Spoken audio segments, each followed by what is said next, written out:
Sutra of the Merit and Virtue of the Past Vows of Medicine Master Vaidurya Light Tathagata. Translation into Chinese by Tripitaka Master Xuanzang, Tripitaka Master Yi Jing of Tang Dynasty. Translation into English by the Buddhist Text Translation Society, Dharma Realm Buddhist University, City of 10,000 Buddhas. Thus I have heard. At one time the Bhagavan was travelling through various lands to teach living beings. He arrived at Vaishali, city of extensive adornments, and stayed beneath a tree from which music resounded. With him were 8,000 great bhikshus and 36,000 bodhisattvas, mahasattvas, also kings, ministers, brahmins, lay disciples, gods, dragons, and the rest of the eightfold division, beings both human and non-human. The immeasurable great multitude respectfully surrounded him, and he spoke Dharma for them. At that time, the Dharma Prince Manjushri, receiving the awesome inspiration of the Buddha, rose from his seat, bared one of his shoulders, knelt on his right knee, and inclining his head and placing his palms together, said to the Bhagavan, "World-honored one, we wish you would speak about such dharmas as the Buddha's names, the great vows they made in the past, and their supreme merit and virtue, so that those who hear them will be rid of their karmic hindrances. This request is also for the sake of bringing benefit and joy to sentient beings in the Dharma image age." The Buddha then praised the pure youth Manjushri. Good indeed, Manjushri.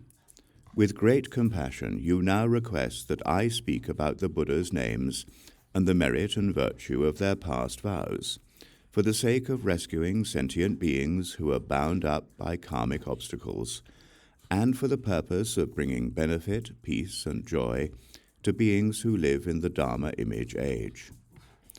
Listen attentively to my words, and reflect on them extremely well, for I will now answer you. Manjushri said, "Please do speak.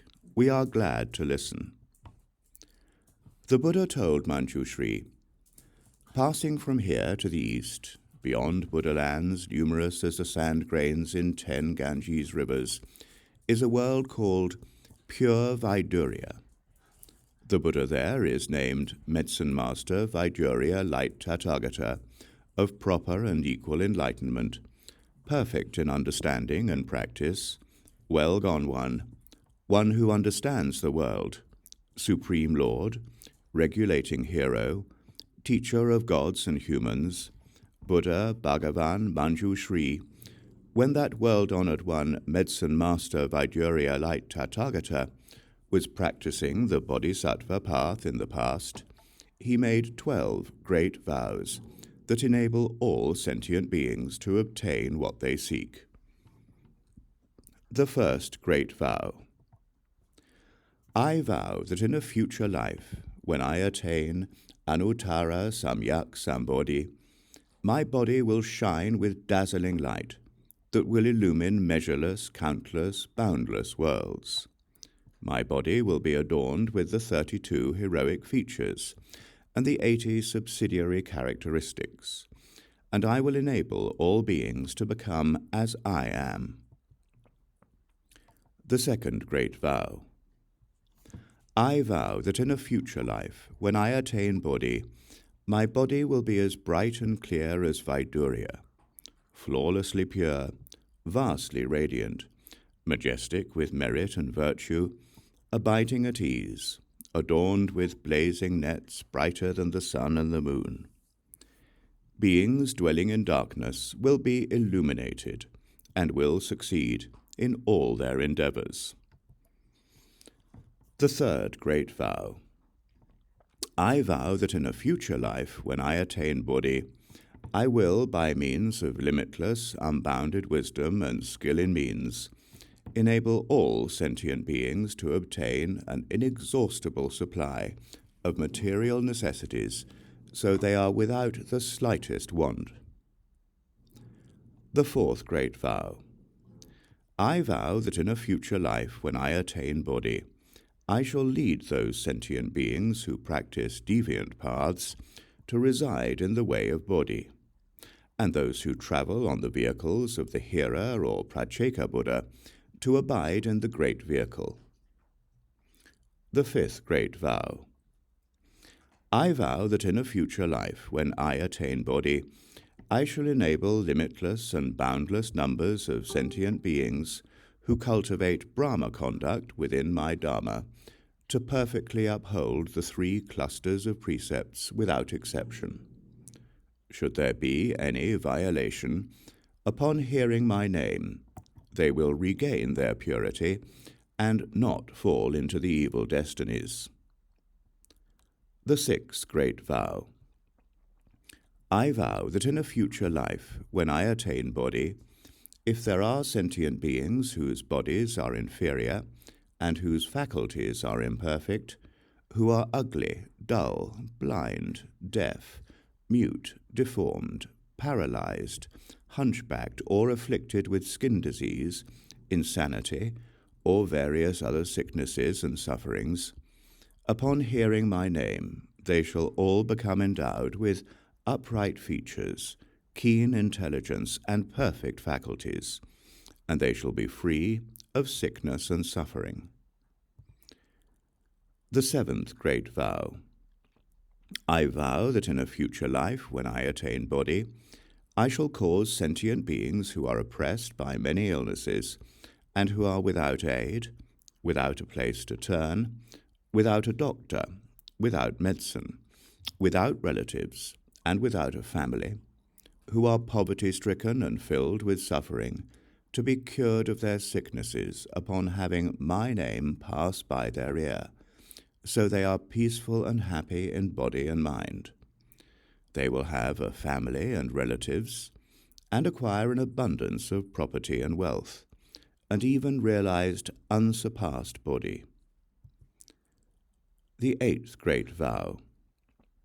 I vow that in a future life, when I attain body, if there are women who give rise to a deep loathing for their female body, and wish to renounce it because they are oppressed and disturbed by the myriad sufferings of being female, upon hearing my name, they will be able to turn from women into men, who are replete with male features, and ultimately realize unsurpassed body.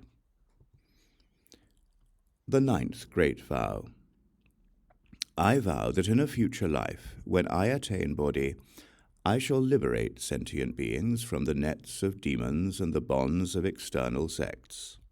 If they have fallen into the dense forests of evil views, I shall lead them to have proper views and to gradually cultivate the practices of bodhisattvas, so they will quickly realize unsurpassed, proper, and equal body.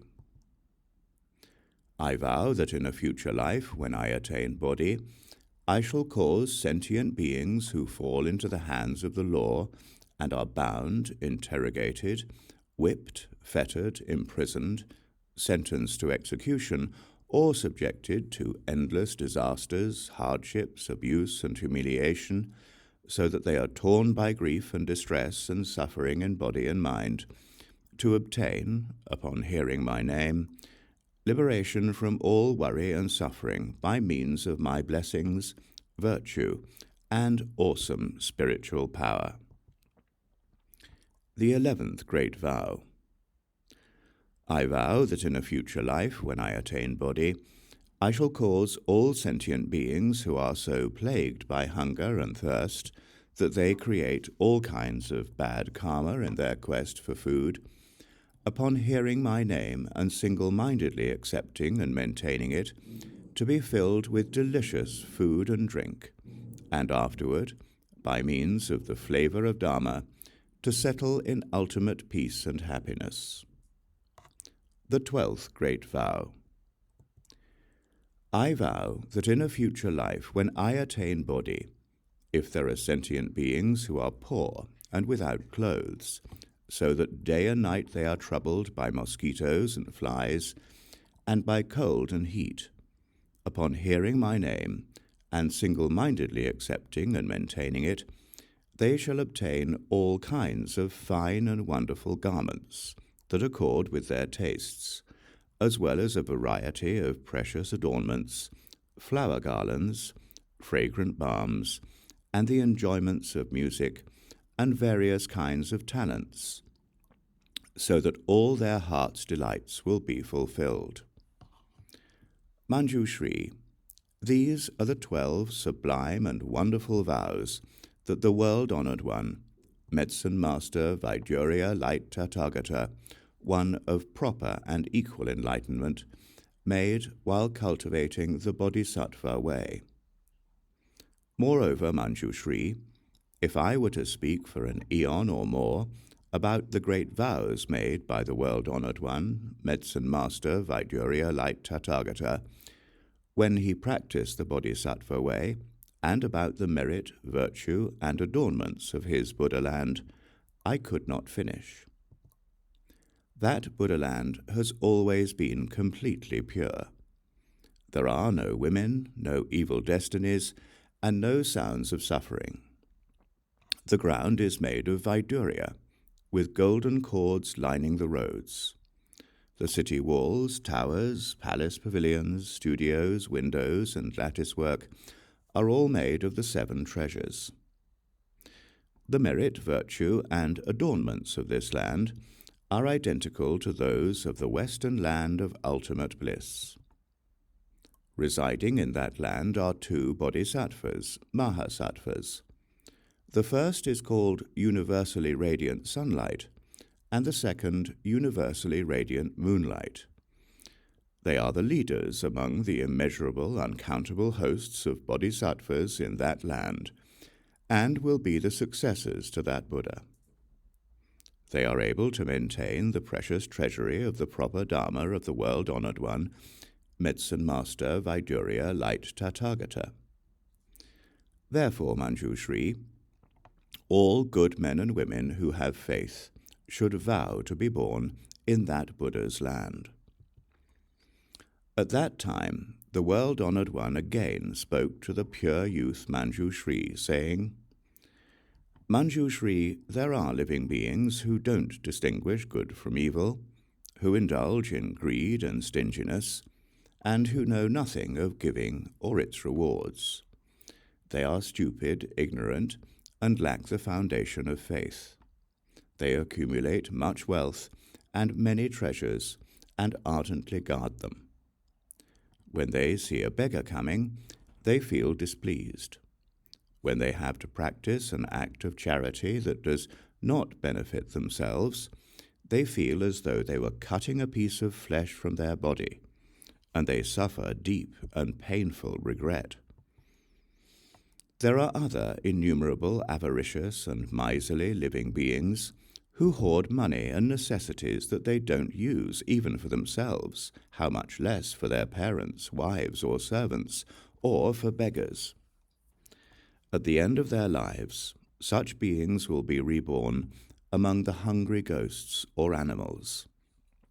If they heard the name of that Buddha, Medicine Master Vaidurya Light Tathagata, in their former human existence, and they recall that Tathagata's name for the briefest moment while they are in the evil destinies, they will immediately be reborn in the human realm. Moreover, they will remember their past lives and will dread the sufferings of the evil destinies. They will not delight in worldly pleasures, but will rejoice in giving and praise others who give. They will not begrudge giving whatever they have. Gradually, to those who come to beg, they will be able to give away their own head, eyes, hands, feet, and even their entire body, to say nothing of their money and property. Moreover, Manjushri, there are beings who, although they study under the Tathagata, nonetheless violate the Shila. Others, although they do not violate the Shila, nevertheless transgress the rules and regulations. Others, although they do not violate the Shila or rules and regulations, nonetheless destroy their own proper views. Others, although they do not destroy their own proper views, nonetheless neglect learning, so they are unable to understand the profound meaning of the sutras that the Buddha speaks. Others, although they are learned, nonetheless give rise to overweening pride. Shadowed by overweening pride, they justify themselves and disparage others, slander the proper Dharma, and join the retinue of demons. Such fools act on their misguided views, and further, cause immeasurable millions of beings to fall into pits of great danger. These beings will drift endlessly in the realms of the hells, the animals, and the ghosts. But if they hear the name of Medicine Master Vaidurya Light Tathagata, they will be able to renounce their evil practices and cultivate wholesome dharmas, and thereby avoid falling into the evil destinies.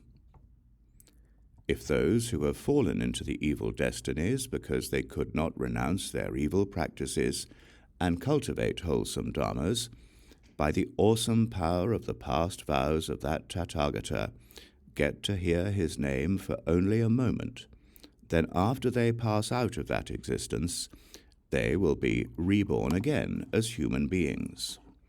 They will hold proper views and will be ever vigorous. Their minds will be well regulated and joyful, enabling them to renounce their families and leave the householder's life. They will take up and maintain study of the Tathagata's Dharma without any violation. They will have proper views and erudition. They will understand profound meanings, and yet be free from overweening pride. They will not slander the proper Dharma, and will never join the ranks of demons. They will progressively cultivate the practices of bodhisattvas, and will soon bring them to perfection. Moreover, Manjushri, if there are sentient beings who harbor stinginess, greed, and jealousy, who praise themselves and disparage others, they will fall into the 3 evil destinies for countless thousands of years, where they will undergo intense suffering. After undergoing intense suffering, at the end of their lives they will be born in the world as oxen, horses, camels, and donkeys that are constantly beaten, afflicted by thirst and hunger, and made to carry heavy burdens along the roads. Or they may be reborn among lowly people, as slaves or servants, who are always ordered around by others, and who never for a moment feel at ease. If such beings in their former lives as humans heard the name of the world-honored one, Medicine Master Vaidurya Light Tathagata, and by this good cause are able to remember it and sincerely take refuge with that Buddha, then by means of the Buddha's spiritual power, they will be liberated from all sufferings. They will be endowed with keen faculties, and they will be wise and erudite. They will always seek the supreme dharmas and encounter good friends. They will eternally sever the nets of demons and smash the shell of ignorance. They will dry up the river of afflictions and be liberated from birth, old age, sickness, death, anxiety, grief, suffering, and vexation. Moreover, Manjushri, there may be beings who delight in perversity and engage in legal disputes, bringing trouble to others as well as themselves. In their actions, speech, and thoughts, they create ever-increasing amounts of evil karma. Never willing to benefit and forgive others, they scheme to harm one another instead. They pray to the spirits of the mountain forests, trees, and graves. They kill living beings in order to make sacrifices of blood and flesh to the Yaksha and Rakshasa ghosts. They write down the names of their enemies and make images of them, and then they hex those names and images with evil mantras. They summon paralysis ghosts, cast hexes, or command corpse-raising ghosts to kill or injure their enemies. However, if the victims hear the name of Medicine Master Vaidurya like Tathagata, then all those evil things will lose their power to do harm. The evildoers will become kind to one another. They will attain benefit, peace, and happiness, and no longer cherish thoughts of malice, affliction, or enmity. Everyone will rejoice and feel content with what they have. Instead of encroaching upon each other, they will seek to benefit one another. Moreover, Manjushri, there may be those among the fourfold assembly of bhikshus, bhikshunis, upasakas, and upasikas, as well as other good men and women of pure faith, who accept and uphold the 8 precepts, either for 1 year or for 3 months, practicing and studying them. With these good roots, they may vow to be born in the western land of ultimate bliss, where the Buddha of limitless life dwells, to hear the proper Dharma, but their resolve may not be firm.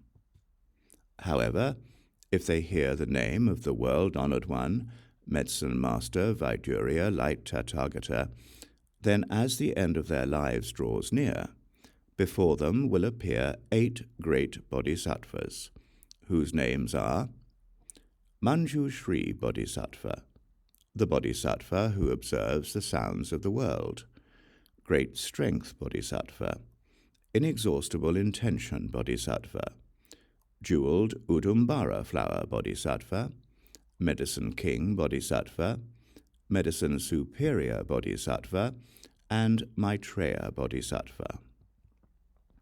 Those 8 great bodhisattvas will appear in space to show them the way, and they will naturally be born by transformation in that land, amid precious flowers of a myriad colors. Or they may be born in the heavens due to this cause. Although reborn in the heavens, their original good roots will not be exhausted, so they will not fall into the evil destinies again. When their life in the heavens ends, they will be born among people again. They may be wheel-turning kings, reigning over the 4 continents with awesome virtue and ease, bringing uncountable hundreds of thousands of living beings to abide in the practice of the 10 good deeds. Or they may be born as kshatriyas, brahmins, laymen, or sons of honorable families. They will be wealthy, with storehouses filled to overflowing. Handsome in appearance, they will be surrounded by a great retinue of relatives. They will be intelligent and wise, courageous and valiant, like great and awesome knights.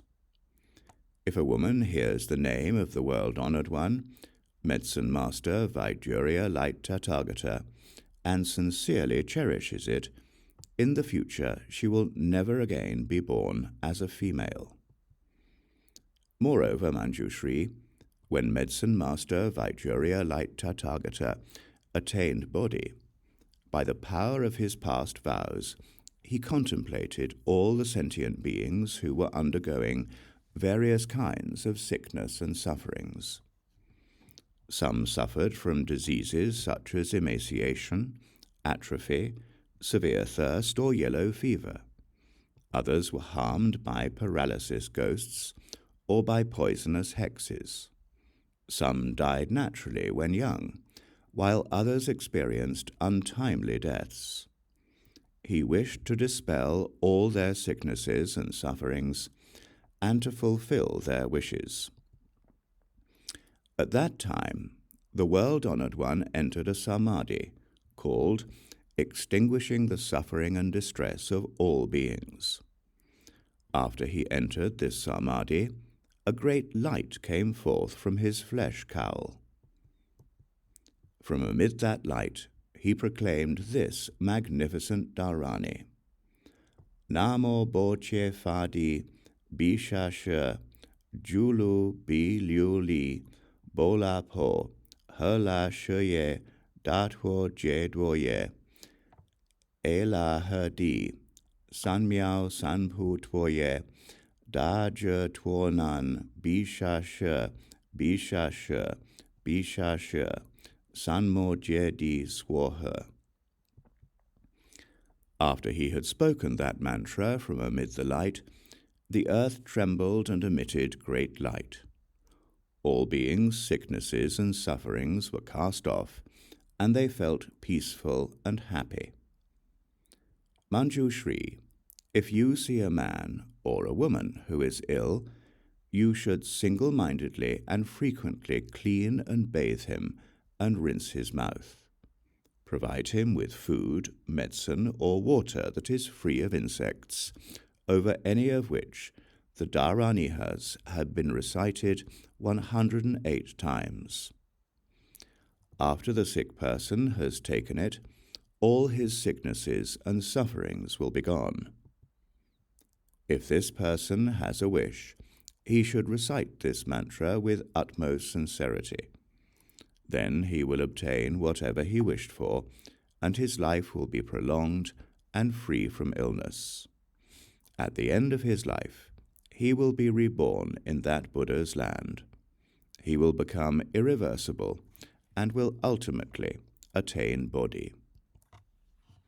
Therefore, Manjushri, if there are men and women who, with utmost sincerity, diligently worship and make offerings to Medicine Master Vaidurya Light Tathagata, they should always recite this mantra and never forget it.